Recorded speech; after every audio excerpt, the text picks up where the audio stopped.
Here on number 16, let's start with the prompt like we always do. And the prompt tells us that this is a grammar question. So let's go ahead and read for grammar here.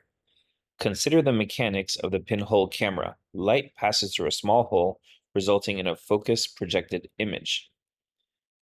A ray diagram reveals how this works. The hole's small size restricts light to a single ray.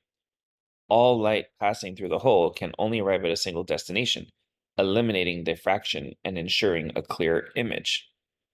So yeah, we do need the word because there, but what's really happening here is that you should always read to the end of the text in a grammar situation. Really, really important.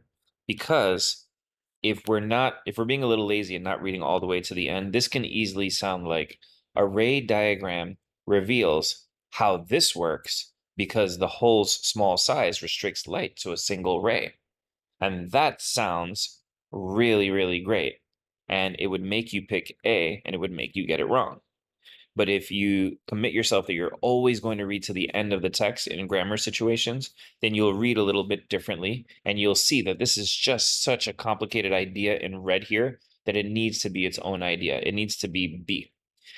Because the hole's small size restricts light to a single ray, all light passing through the hole can only arrive at a single destination, eliminating diffraction and ensuring a clear image. Now, a lot of people would say, well, wait a minute. Didn't my English teacher tell me to never start a sentence with because? Now, that's not entirely true. And let's talk a little bit about why. Just a little bit of background here. A clause is something that has a subject and a verb.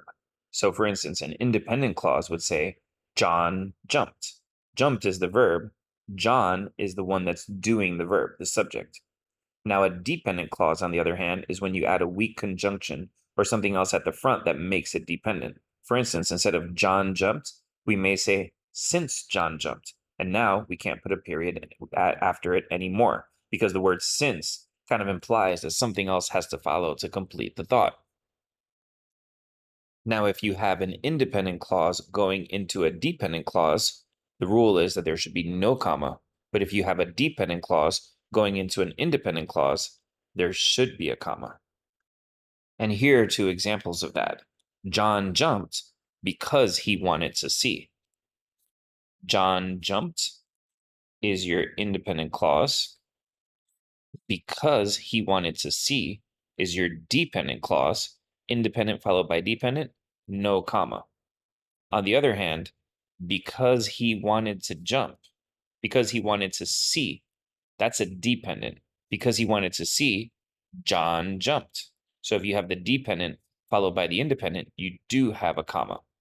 So now coming back to this question, it's perfectly okay to start a sentence with because that's fitting into this rule. It's the dependent followed by the independent, as long as there's a comma in between. And that's exactly what we see here.